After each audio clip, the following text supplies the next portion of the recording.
Hope you have enjoyed the lunch and the break. Now we will start again with a great panel, which is an unbalanced gender panel, as you can see, because we have four great female panelists to talk about how to grant an innovative STEM teaching at school across Europe. So this is an open question, and I really do hope that our speakers can provide some fresh perspectives to share their experience in this. So I would like to start with Àgueda Gras-Velázquez, who is a science program manager and head of the science education department at European Schoolnet. So Àgueda, according to your experience, what successful and effective practice can be implemented to effectively bring STEM to schools? I think that you have a broad range of experiences in this, so you can provide some of these examples and initiatives to our audience. Absolutely. So I work for European Schoolnet in Brussels, so we're a network of 34 ministries of education now. And we work on a broad band of initiatives, and in particularly, I'm in charge of the science, technology, engineering, and mathematics projects. And in our experience, there's three things that make a school innovative in terms of STEM, or teachers innovative. The first one is the content. What kind of content are they teaching? Now, of course, teachers have curriculum, but how you connect that to real life is what's going to make the difference. So if you're just teaching examples that exist in the books and they're the traditional ones, that's not going to work. But if you actually connect it to things that are happening around the world, things that happen when you actually go home and you actually connect it to STEM in real life, that's going to make a huge difference. The second thing is the methodology. Again, just classroom style doesn't work. You're going to have to use problem-based learning. You're going to have to use inquiry-based education. You're going to have to use innovative technology. You're going to have to connect with things outside the classroom, like industry, projects, science centers, museums, and go beyond. And the third thing is actually at school level. What's the STEM strategy? If you only have an individual teacher making a difference, it's going to be very limited. If you have a whole school approach, that's what's going to really make a difference. And we actually have been working in a project called the STEM School Label, where we're actually looking at what are the key criteria to make a school to be a real STEM school. And we'll be happy to share that as well with your participants at some point. Thank you. I suppose we have more time in the second round of questions to go in depth on what you have already said. And Valeria Cappa, Editorial Director of Math and Science area from Pearson, Italy, which is the Italian branch of a worldwide publisher, and it is devoted to school books. School publisher in this context, in this realm, can play a relevant role. This is absolutely important in fostering STEM and STEM careers. So what are the elements to be taken into account, or also to be avoided? And Pearson has its own strategy in this. So you can tell more about this. Thanks. Bringing children closer to science should start at kindergarten. Learning by doing is the perfect approach to science. In Italy,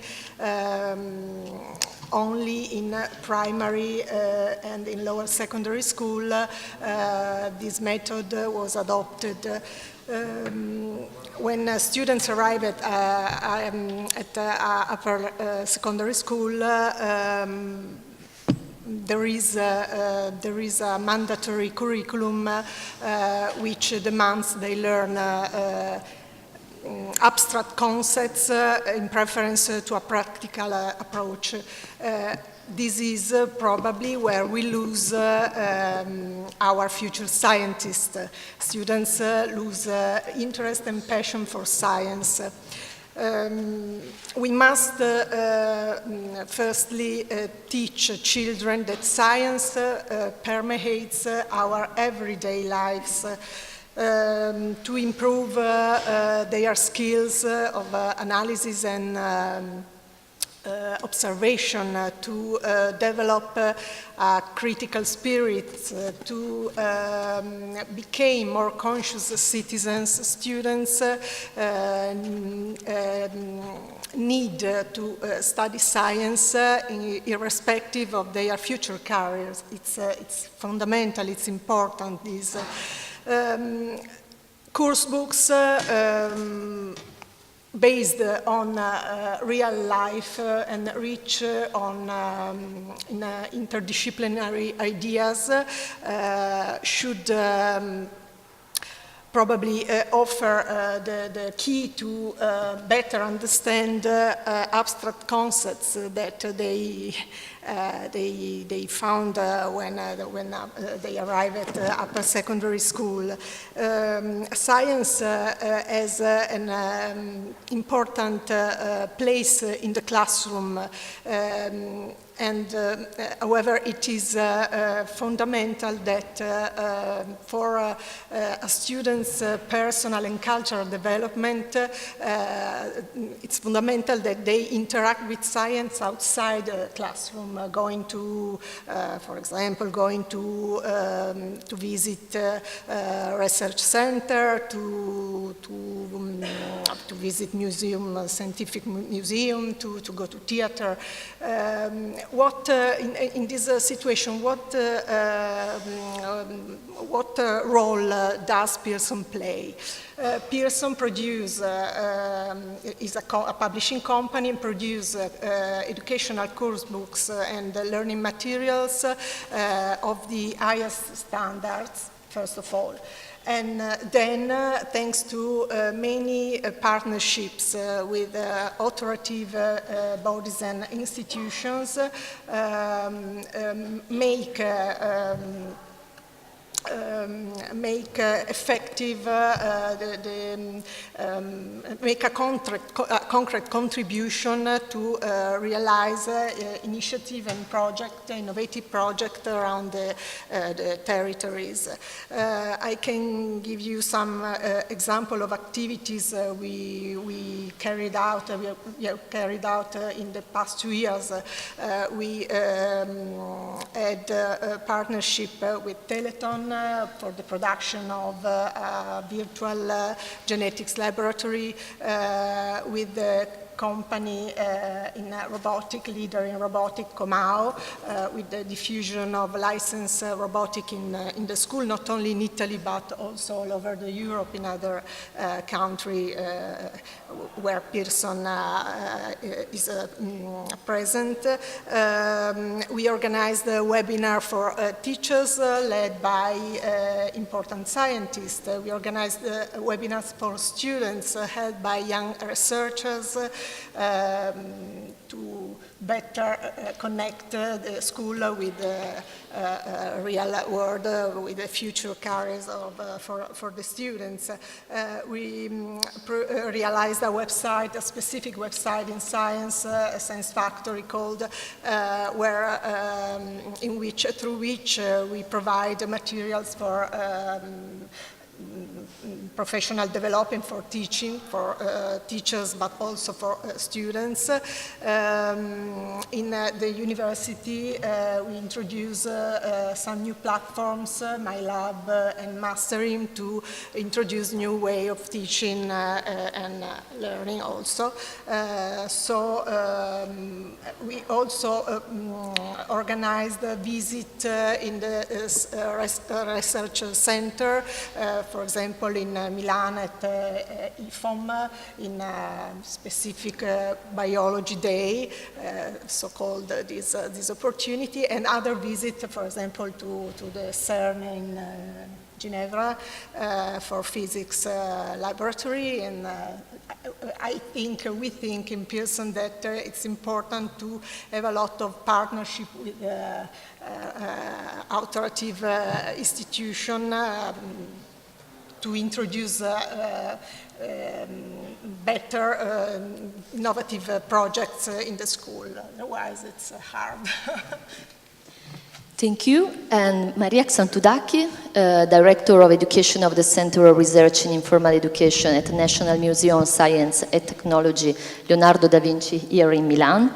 Science centers and science museums can play and have a relevant role more and more in fostering STEM education. So what is the added value that Science Museum and Science Center can bring in this context, and why, according to your experience? Right, well, good afternoon, first of all, and thank you for the invitation, because it has been a good opportunity to reflect on your question, Angela.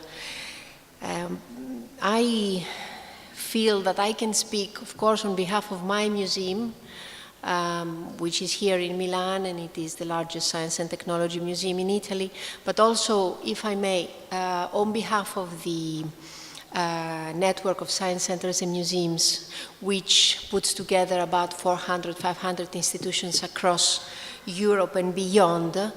And I would say that both my museum and the network feel that museums and science centers are at the service of schools from the very beginning, from their very foundation, since the mission of the museum is the education and learning of society, and there is a social responsibility there which is very, very strong and growing. So if I look at the work we do at the museum, at the nature of our institution, at what we have to offer, I would say that being at the service of schools means different things. First of all, it means creating the opportunities to be in direct contact with the contents of science, technology, engineering, and mathematics. So what we are talking about, the topics, the collections, the history, so the past, but also the present and the future of science and research. And this is something that schools can see by visiting the museums every day. Of course, in different dimensions, in different kinds of collections, but still there is a common basis there, which is the contents of science and technology.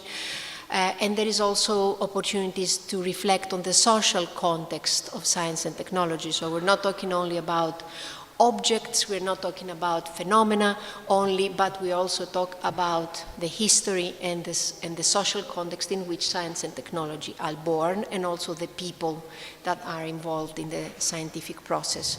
So that's one thing that museums contribute to the school and the schools and school education.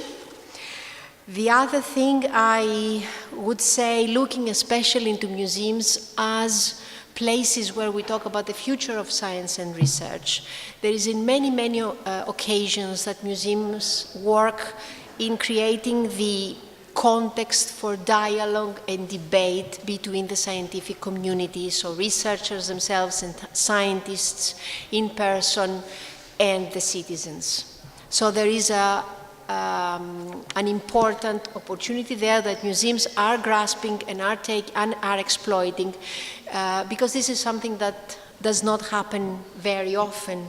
We, I say, citizens, non-experts in science and technology, myself included, might not know who is a scientist, what job they do every day, that there is a person behind the role. And this is something equally important to get to know about, because this is what creates links between the everyday life of a citizen, of a young person, of a student, and what a scientist does. So this link might become a stimulus, might become an inspiration, and getting the two together in a direct relationship and a discussion, an informal discussion, is what makes the difference. And I think museums can play an important role in that as well.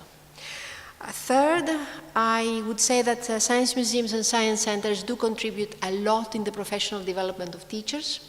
We know teachers are key actors in this play, because they are the facilitators for the learning of their students. They are the interpreters of the scientific contents into education strategies. But we also know that they need a lot of support, that they want a lot of support. And we have seen from our experience that teachers, when they get this support, when they see that they can use the museum as a resource for themselves and for their students, they are very happy, they do it, and they keep on coming back, and they keep on asking us for more and more help and more opportunities. So you have two worlds getting together, the informal education and the formal education, and each learns from the other. And this is very important, because we don't say that museums know everything and we just give to schools, but we take from schools as well. And this makes us very, very much rich in what we do every day. Fourth, I should say that museums and their work in engaging people in science learning is a lot about method. So museums are very much work, especially in the last years, into identifying what are these approaches and methodologies that get people directly into the experience of science, that get them into the inquiry and investigation processes, and get them use what they know, their background, but also their expectations and their interests in an experimental situation. That might not get them the answers. That's not what we want. But they would get them into the process of investigation, in the process of observation, of reflection, of understanding what we're talking about. And I think museums have a lot of ideas and a lot of expertise in what regards the methodology for science engagement. And this is something, of course, that we implement for schools, students and teachers, but also for other kinds of audiences. Last, I should say that museums help schools do what they cannot do in the classroom. Because this is true, because we know that schools very often have difficulties or doubts in operating labs in their premises. The teachers might not be confident in doing that. So what museums can do is, of course, support them into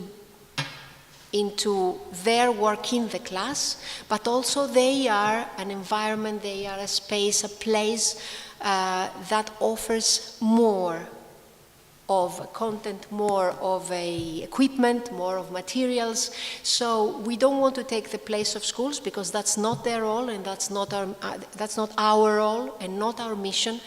But we find ourselves complementing what is taking place at school. And so when we can do something that is special for the students, and the teacher can take up and use afterwards in the classroom to elaborate, to exploit, to take further, then that's again another contribution that we feel we have for the school education.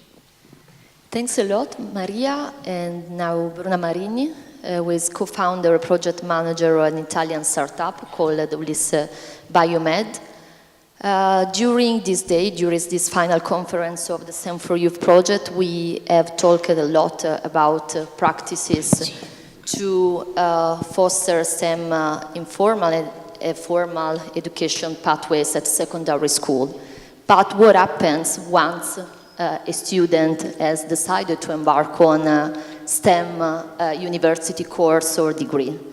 What kind of bridge a company can build up with STEM education? What kind of opportunities can offer to a university student which has decided to pursue a STEM course, a STEM degree? Okay. So thank you. Good afternoon, everybody. Thank you for the question. So what I think here that sometimes in the job world, it's not clear what a scientist really do in the real world. So it looks like not a job, like a great thing, sometimes a particular thing. And so maybe it's also difficult to choose such kind of a career, because it's not so clearly job-oriented in a way. I explain myself. If a person chooses to have a degree in, I don't know, vets, it's easy. He's going to be a vet. And if someone else is going to have a psychology, maybe he will follow some kind of job in this field. So what a scientist do, what a biologist does, and what a mathematician is going to do. So it's very important for me to share the experience that I have. I am molecular biologist, and after I pursue a PhD after the university. And actually, after my PhD, that was in basic research, I decided to co-found a startup company.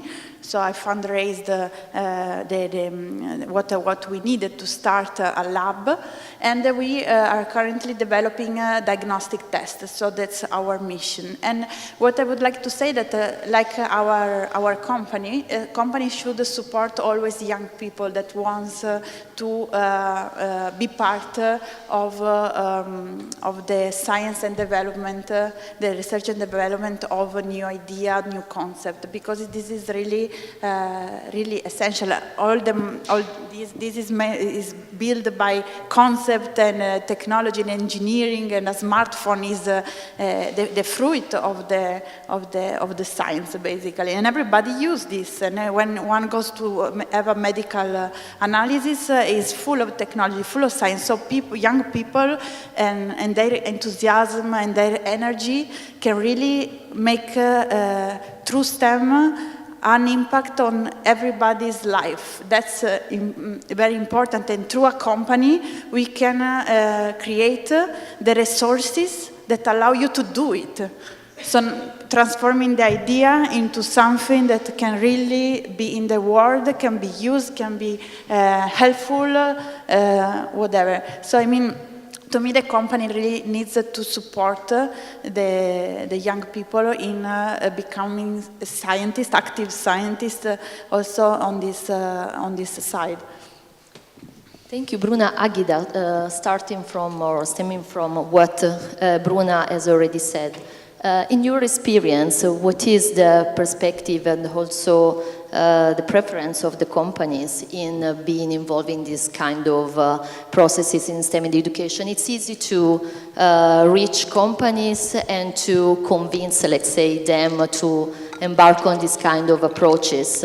Or do you think they are willing to contribute to this kind of context and practices? Well, many companies are very interested in joining. We actually have an initiative called the STEM Alliance, where we have a number of companies that have committed to helping improve STEM education. And they do it not only financially, but they actually care about changing perception. So, for example, they send professionals go back to school to show what kind of careers exist. We're looking at having, for example, teacher placements, how to get teachers. Now, one of the problems is that teachers, most of the time, they go from teaching to from learning physics or chemistry or just education, and then they become teachers. And it's not every teacher, present company excluded, some here, that go through a job. So one of the things we're doing is actually bringing teachers into companies to see what kind of activities exist there, what kind of jobs exist, and that will change also the perception. And that's something industry is very interested in as well. They're willing to organize events, to connect with teachers, connect with schools. Now I'm not saying every company is already there, but we do think there's more and more companies realizing the importance of actually connecting with STEM education.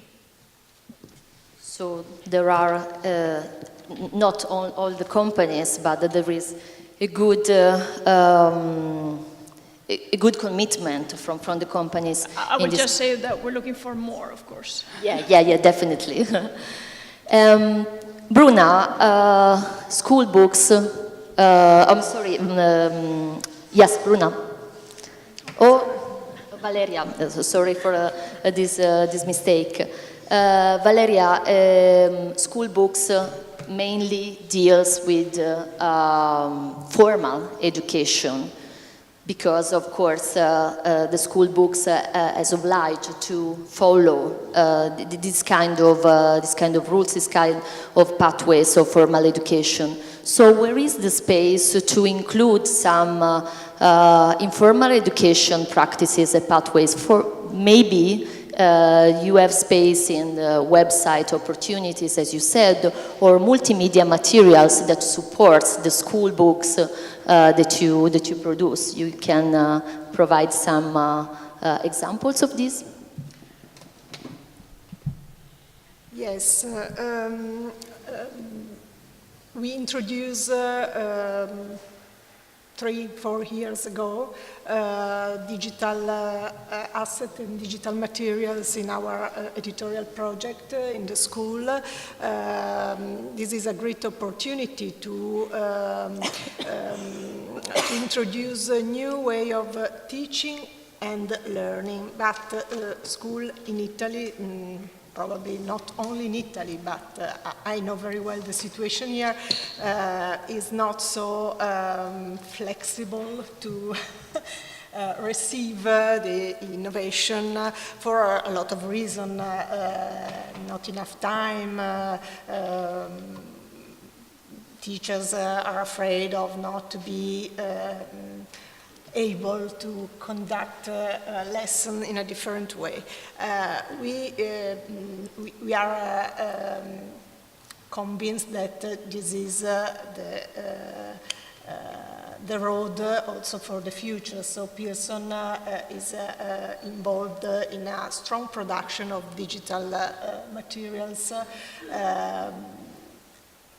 It's not the only things that should help to better learn and love STEM subjects.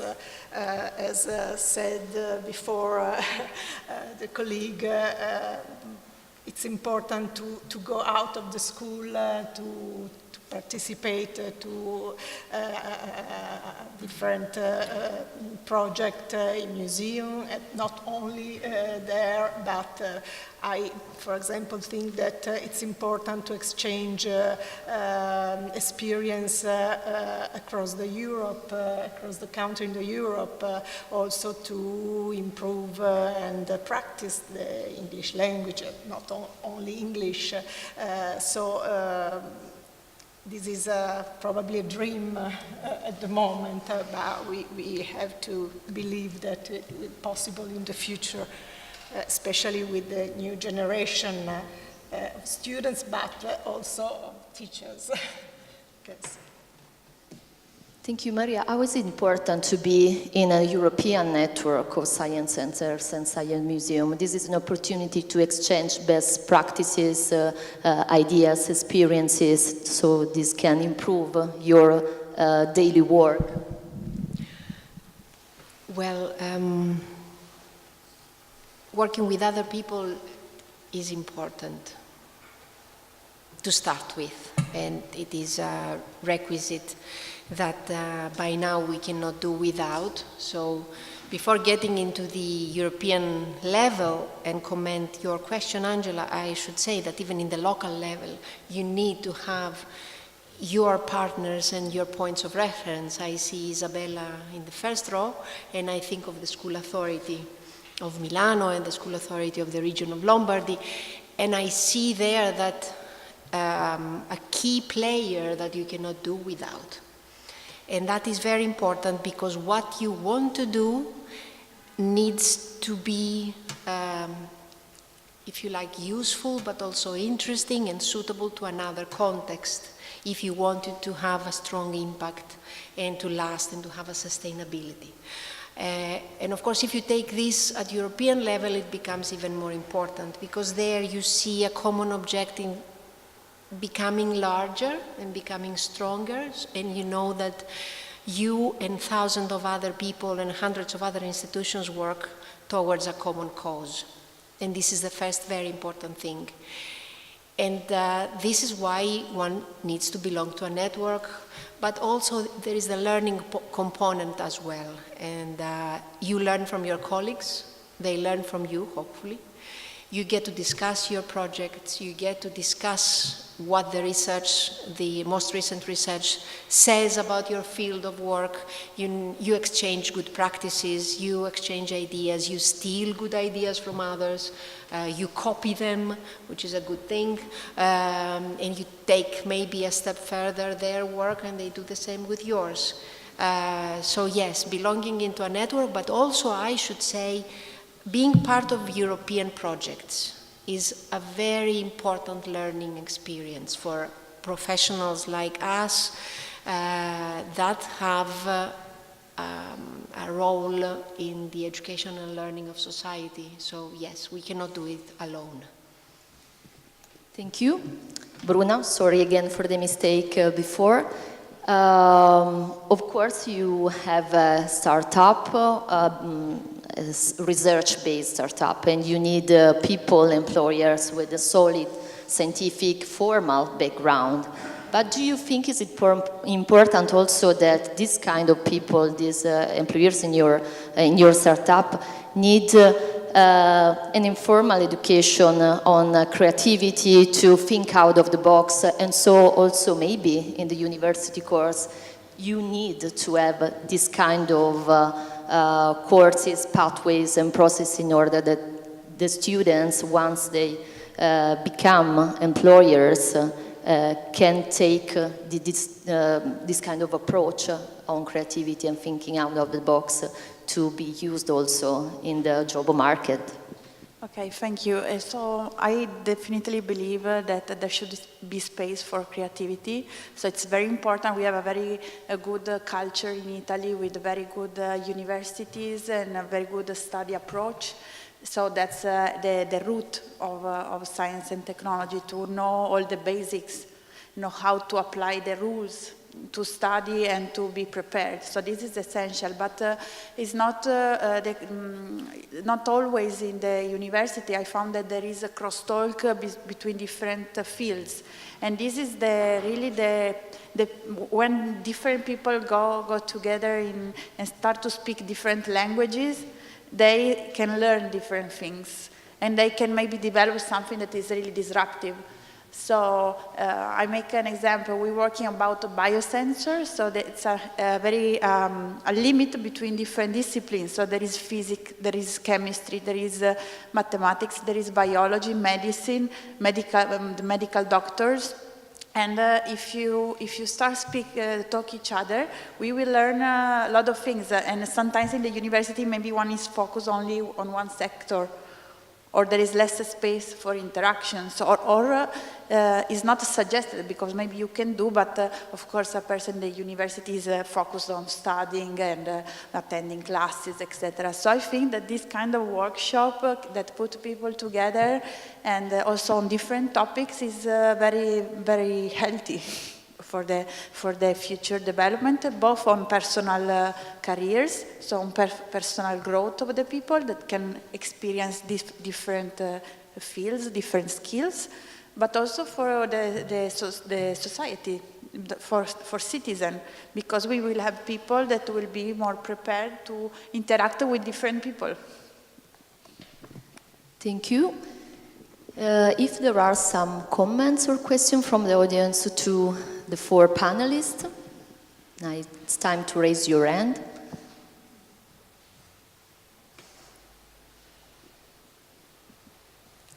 Any comments? We have talked a lot about STEM education in order to pursue a STEM career. But I think if I can grab something from what Maria said before, science, knowledge, and also talking about the societal and ethical aspects and impacts of science and technology is important for all the citizens, not only for the people who will embark on a scientific career, because there's definitely a need to build a scientific citizenship. So I would like to have a comment from our panelists on this. So what is the relevance of favoring STEM education, not just for the job market, but for scientific citizenship? So Actually, if you look at the, may I take this? If you actually look at this publication and you look at Maria's text, I think it was, and mine, sorry, I'm using you as an example. So if you go there, where are we? And you say, I hope every student will have the chance to say science is for me, for example. Or STEM education should provide opportunities and support innovation that Bruna was suggesting. And I think one of the comments that we have a difference of opinion sometimes is whether we want actually everybody going to STEM education or not. And I have to say that I found the sentence interesting because I disagree. I don't want everybody to go into STEM education. I don't think everybody should become a scientist. For one very simple reason. I also need people that will actually go and become lawyers, and I will also need someone to write books so I can actually have something to read, and I need actors to do films. And so there's a difference of everybody going into that direction or not. What I do want is that every single person understands the importance of STEM in our lives, understands that without science, you wouldn't be hearing me right now.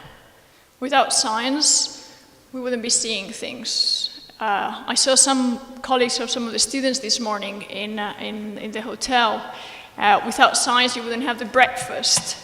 Or I saw someone, someone dropped a mug and it broke into pieces. That's physics. That's absolute physics there. And those things are what I find fascinating. How it's absolutely everywhere. You actually mentioned it as well, how it's connected to what we're doing. And that's where we really need to put emphasis in a way. Well, of course, I agree.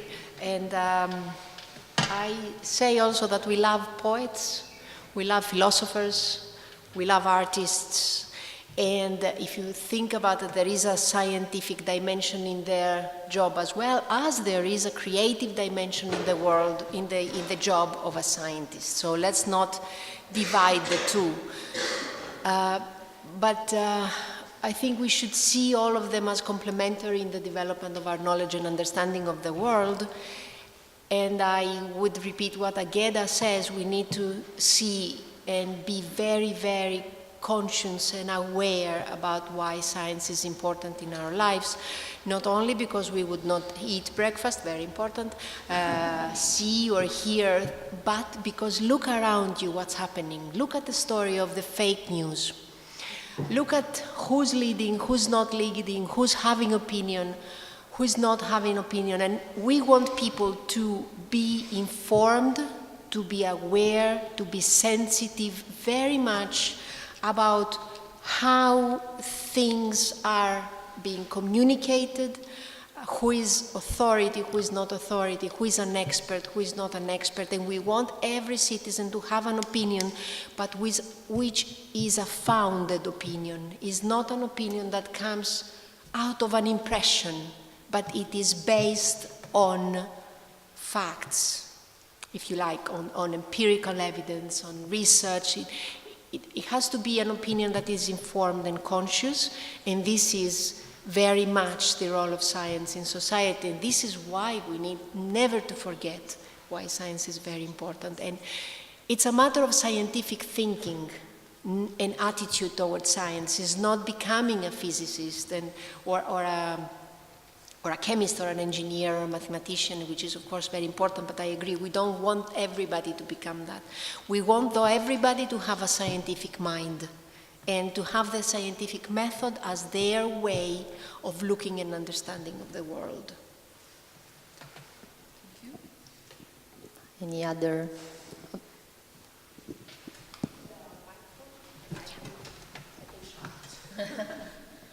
So thank you very much, very insightful.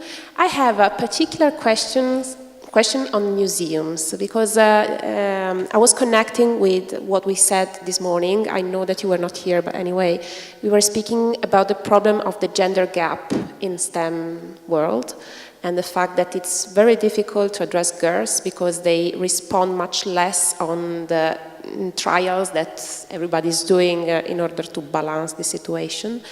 And you said something very true, in my opinion, the fact that we need to show the processes behind science, so not just notions and results, but also the fact that there is people behind the lab coats and the fact that there is a process to get to those results. How do museums in general, if they do address the problem of gender bias, do they have some particular ideas in order to address this specific issue, or as far as you know, I mean, or your experience? Well, they have lots of ideas, I should say. Now, I'm not a gender expert, and the more I go on, the more I realize that being a gender expert means that you see things from a particular perspective, and you grow a sensibility towards a stance about how we talk about gender and how we deal with gender. So you will bear with me if I don't say things correctly. But what we realize here is that, first of all, the role models is an important tool that can be used if you want to talk about women in science. And that's one thing. The second thing is to find ways to create a link between what is interesting and what is important for the people you're addressing, whether these are adolescents or whether these are adults. But they have to find a relevance in what you do and you say when you talk about gender in science. And the third thing I should say is that we, at least in our case, in the recent experiences we had of projects on gender in science, we do not involve only girls, because men are part of the game as well. And they have to be together in an event, in a lab, in a debate, in getting to know women role models in science. We have to have male students and male participants together with the female ones, because they have to see the situation from their side as well. Otherwise, there is not going to be a step ahead if we only address women who already know the gender problem. I mean, they do. But it's men who are the problem, if you like. So maybe gender projects have to address men, not women. That's a provocation, but I haven't reflected on it very seriously. Other questions or comments from the audience? I have a question, basically, because this morning we have addressed the fact that if you are a teacher, and basically our audience is composed by teachers, so they would like to have some tools and to know some, methodologies or experiences that works, and experiences that do not work. So the idea, and my question for you is, for everyone I want to ask is, do you have any particular experiences that you believe it works? In every sense, maybe you can, articulate it, and experiences that maybe are good, ideally, but do not work. Is it me, or do you want to? I can try that one, but I'm going to first ask a question to the students in the room. Do you remember a time where none of your teachers were in any European projects? Do you have teachers that have never been outside the classroom, that are not involved in projects? Most of them don't, right? You have just a few that are involved in projects. Do you notice a difference between them?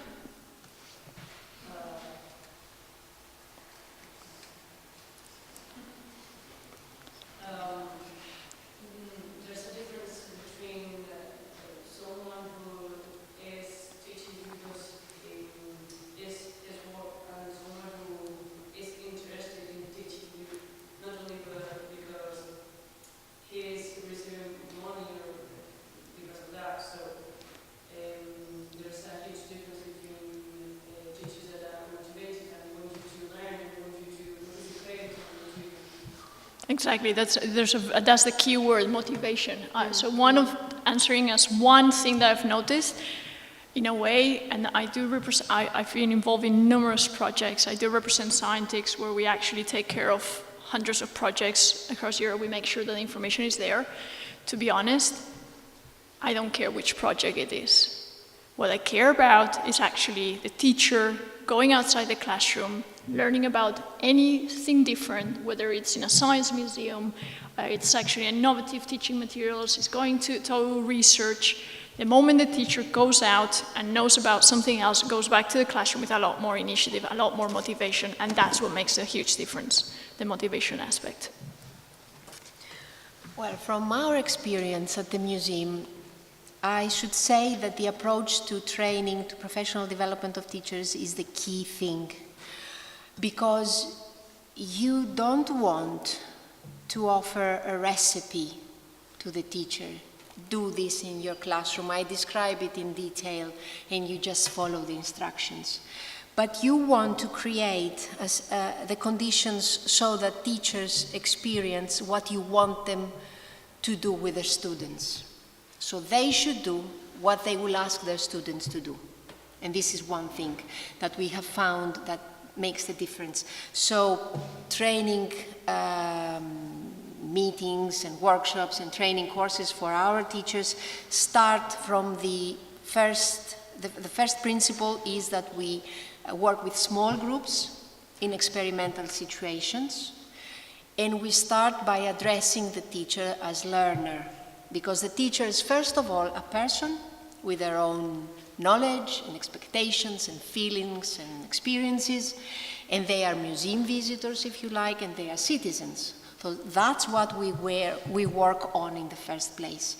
Then we would go to the teacher as educator. So we would work to translate that learning experience of the teacher into a teaching strategy, so what they would do in their classroom and how they would deal with a particular topic, or they would carry out an experimental activity, or they whatever it is they need to do.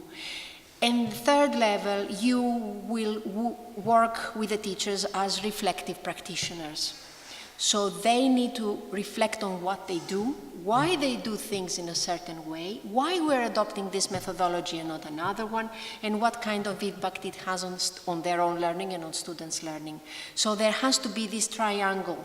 And this is something we've been seeing actually at the museum, because this is the basis of our approach since actually 2005, when we started doing training courses at permanent basis. And we saw things changing in a way because we involved teachers in this approach. Another thing I should say, what works is that trainings have to be free. You cannot have schools paying for it. They have to see the museum, in our case, as a resource, a free resource that is there for them, and also you have to follow them after every training experience. In our case, they come for training, they spend time with us, but then when they go home, they know that they will come back for more meetings. They can come to the museum for free and meet and discuss what they do in the classroom. They can take materials or borrow materials. They have a blog and a community of practice. They come again and meet scientists and experts for special updates. And so there has to be a following. You have to be there for them. So not only meet them and forget about them. So these things we have seen working actually with the teachers. Yes, sure. If maybe I can add, I'm not aware of this word, so it's very interesting things you're saying, but maybe it's like this, but I think that the politics, the governments should support this kind of thing, because I think teachers need to combine this, the grow professional, personal, with their workload. So I mean, if they have to train, because they have to go in the learning mode, they should be supported, so should be free, they should have time to do also this, because I think that there is a huge workload and responsibility, because they are teaching to young people that will be the citizen of tomorrow, that will change the country and their own life. So I think there should be a strong support. I don't know which is the situation actually. Well, I should say there is support actually, and there is the willingness to change the school system and the way science is taught, but I would say you have the motivated ones that would go first. And you know that you have a percentage of the self-selected sample, so those ones that really believe in their work and they want to change things and they're not afraid of changing things, and then you will have the rest. So you have to continue the effort, because in the first place you would have the motivated ones coming in. So this has to be a process that does not end with a special project. This is what I would ask, if I may do a request to who support school education, support a continuous effort for training that does not stop, that you don't do these things once, but you just have long-term programs that involve many teachers in such a process.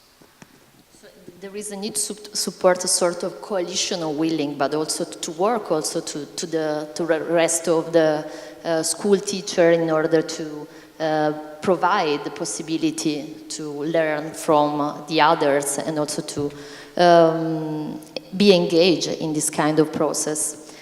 If there are no further comments and questions on this, I would like to wrap up the panel with a flash comment from all of you, coming back to the title of our panel, How to Grant an Innovative STEM Teaching School Across Europe. So I would like to receive from you some keywords, 1 or 2 keywords. That can be methodology, practices, idea. So for you, what are the best ways to grant an innovative STEM teaching at school, at primary, secondary, and also at university across Europe? It can be more money for European projects, for example, or change in educational structure or educational policies, whatever, also just an idea, more creativity or whatever.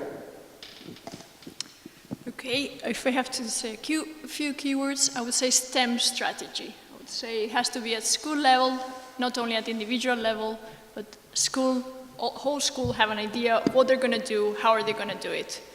So STEM strategy. Okay.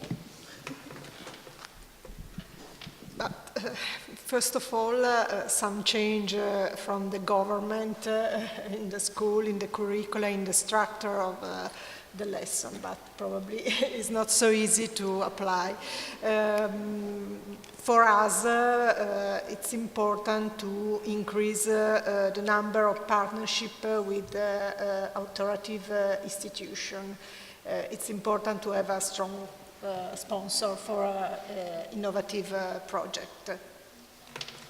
Thank you. Maria? Well, I would say learn from the best, because there is so much around. There is anything, whether we talk about training, whether we talk about school education for teachers, for students, I would say be critical and learn from the best. Thank you. I would say that my keyword is opportunity for both the students and the companies, in my case. So the people that are in the STEM, they are just really have such a powerful technologies to go to search opportunities that they are just one click away. We have so much connection with all the world. So go and find your opportunities, and everything can be possible if you search. So you have to be active, and nothing will come from the sky or something. And on the other side, companies like that are acting in STEM, they should allow the young people to experience, to make experiments, to try, to fail, because failure is every day, and success is only sometimes. So it's very important to support the young people to believe, to try, to test, and give opportunities. So for me, this is the word.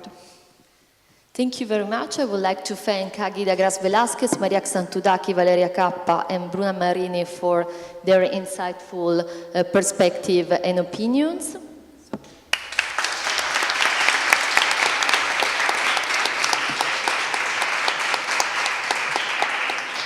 Thank you very much. Before the time of our workshop, I know that there is a short, brief introduction about the experience from Cantabria students, Cantabria teachers, about their experience during the STEM4youth project. So I invite the teachers to come to the stage and to present their experience.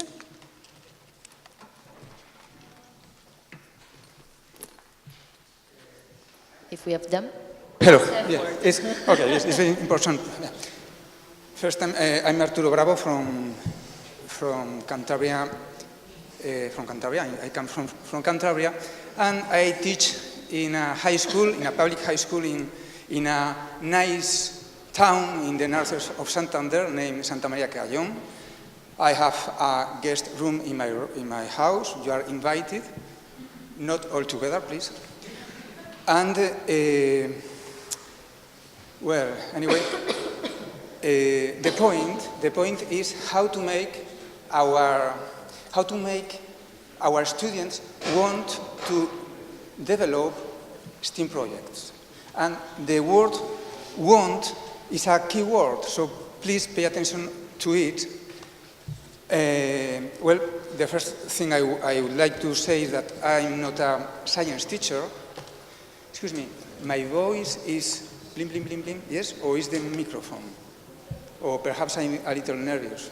I don't know. Well, I'm not a science teacher, but a mathematics teacher.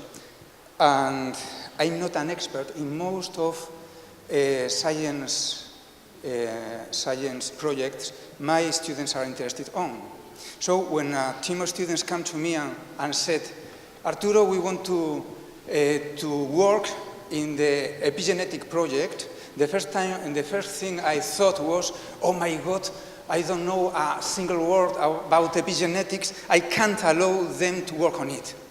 But obviously, what I did was look into them and say, yes, of course, go ahead with your project. I'm going to help you in anything you need. Well, I'm not an expert in epigenetics, but my task is not to research. My work is making sure my student research. So I put them in touch with science teachers or engineering teacher or art teacher. It depends on the project. And I give them some advice, but not too much, about how to prepare their presentations. Well, I have another reason because I put my students in touch with other teachers, but it is a secret reason. Will you keep the secret? Well, I want my other fellow teachers work in STEM project, but this is too hard and I can't ask them directly. So when a teacher is helping my students, they or she or he is already working in STEM project. Piece of cake. During the last 2 years, I inspired 16 of students working on projects about mathematics, psychology, prehistory, engineering, and epigenetics, of course. I forgot one of them. Optics, yes. And of course, all of these students were free to choose their projects. And also, every student can leave the project whenever he wants, because there are no marks for these projects which are too important to be graduated by marks. This was also to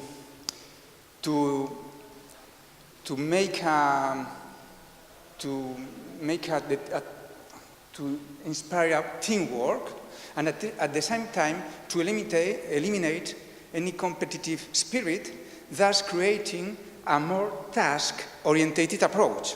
Yes. My goal is to create a free space in the high school in which our students can develop any idea he wants to. And unfortunately, I have not a recipe to give you about how to do this. But we have a fundamental ingredient that is that our students have the choice to to share their discovery with other people in science festival, communication like this, and science performance in the street, or video conference with other students who live far away. And I invite you to have video conference with us. We have made it a lot last year, and are free, because you have a laptop and you make the video conference. It's very easy to do it. And we think that these activities inspire our students much more than other things we can do to research in STEM projects. Almost every one of these events were possible because the work of José Diego and his team, and Zaira, which is a fundamental piece in these mechanisms, in the university, in the Cantabrian University, and also Teresa I can't remember your surnames, Teresa Fernandez, excuse me, Teresa Fernandez, who is working in the Cantabria, in the Santiago de Compostela University, and we are trying to make a very nice project with their help, with the help of Teresa and his team, I think, introducing STEAM projects in students with learning difficulties, but not because they are not because they can't learn, but because he had social difficulties in his lives. And this work of José and Teresa and Zaira, and I think other people that give us the necessary structure to work with. And besides working with the backing of the university, we hope our fellow teachers consider the possibility of joining us in this type of projects. Well, I don't have a recipe to give you about how to do this, but I have a good piece of news for you. I have a magic word. Yes, when a group of students come to you and ask you to help them to explore anything, the only thing you have to do is to look straight into their eyes and say the magic word. And the magic word is yes. Thank you very much. Thank you a lot for this very nice presentation of your experience. So now we have two workshops, one devoted to engineering and the other one to medicine. I don't have the details and the indication on where these two workshops will be held. I suppose that Alessandro or Giulia or other people from Veronesi Foundation have more details about the two workshops and the splitting up of the audience in the two groups for the two workshops. Agnese, maybe you have more details on this, or Alessandro?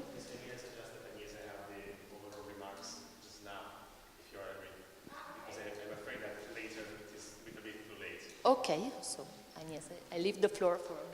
Okay, thank you.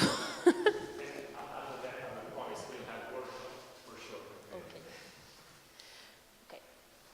So, I mean, thank you for being still here, and hello to all of you. And it's very difficult to conclude this big day because we had to resume 2.5 years of work in just a single day, couple of hours actually. And today we saw data, results, comments, figures, and so on. But there is one last thought I would like to share with you before we go to the activities and we finally say goodbye. And I would like to draw your attention on the impact of STEM education. Because, I mean, if we were to represent the impact as an imaginary circle, okay, how broad would that be? Would it just surround the student as an individual, or would it also include most important relationships of the students, so families, friends, partners, and so on? Or would it even go further? Would it even include more people? Of course, at the center of the circle, there is the student, either male or female, who has decided to study a STEM discipline. And we should always remember that here we talked a lot about subjects, institutions, and so on, but first and foremost, we are talking about people. So behind every exam, every night spent studying every subject, there is a student who has a desire to grow and who has concerns and potential. And we were once that student. Okay, so when teaching STEM, we need to remember that we need to talk to that student. We were very lucky to be guided by STEM at our time. And we really need to engage these students and their will to make something and to make the best of their lives. But I think we should go a bit even further, because when talking about STEM teaching today, we have two very important implications to think about. Today, STEM careers can flourish in a very fruitful environment, which is the 21st century Europe, and its high demanding scientific profiles. And this, of course, translates into a positive result, which is economic well-being for the graduates and their families. But even further than this, STEM education has an impact which is basically like worldwide, because mathematics, physics, chemistry, engineering, medicine, astronomy, citizen science, they're all disciplines that can virtually impact on millions of lives. So, I mean, just to make some examples, in 1928, Alexander Fleming has discovered penicillin, which is the precursor of modern antibiotics. During World War II, Alan Turing, who was a mathematician, deciphered secret military codes. And it was Guglielmo Marconi, a physicist from Bologna, who invented the telegraph, which is actually the precursor of all modern wireless systems to communicate from the radio to the mobile phones. They were all STEM careers, let's say, STEM people. And I think that really this is the biggest demonstration that with studying STEM and approaching to a STEM career can really touch many single lives and have different, let's say, impacts at different levels. So there are plenty of these examples. And the real question is, who will be the next? There will be further people like this. And this will depend a lot on us and on our capacity to broaden STEM education and to make it even more widespread. So this, of course, will come with several benefits, because as we stressed today, STEM education will really impact on the willingness of students to learn more and also to build up useful skills for their life. So in particular, ambition, critical thinking, initiative, and so on. And even more than that, STEM concepts can be applied in everyday life. They're not just, something that stands there in the books, in the texts. So I think that really my hope and our hope is that this cycle, the STEM cycle, will stretch to infinity and include much more than we think even now. And really, the future of STEM teaching starts here. It can even start here in this hall right now, thanks to you, thanks to us, thanks to all this work. So my most important thanks goes, of course, to the Lombardy Office of Education, Provveditorato, and all the European representatives that were here, all the STEM4youth partners that did all this great job, and all of our collaborators, in particular Angela Simone, who guided us perfectly during this day and who was also here with us at the event we had at La Scala, our midterm conference. And students like us, catering students from Porta Institute, which were actually having our catering at lunch. And I have to thank Noemi Baruch, all the Fondazione Veronesi staff, and in particular Chiara Segre, Marco Annoni, Anna Maria Parola, who talked today, Eva Scaini, Giulia Sacchi, and Alessandro Vitale. And of course, and foremost, all teachers and students that were here today, and also all teachers and students that helped us testing the material, without whom we wouldn't be here, and we wouldn't be lucky to have this material to use from now on. And actually, our experience does not stop here, so please really keep on touch and keep following us on our webpage and our social pages, Facebook and Twitter. Subscribe to our newsletter so we keep up to date with our initiatives and events. And thanks to all of you, and we are here for any question. But please enjoy first the games we'll have together. Thank you.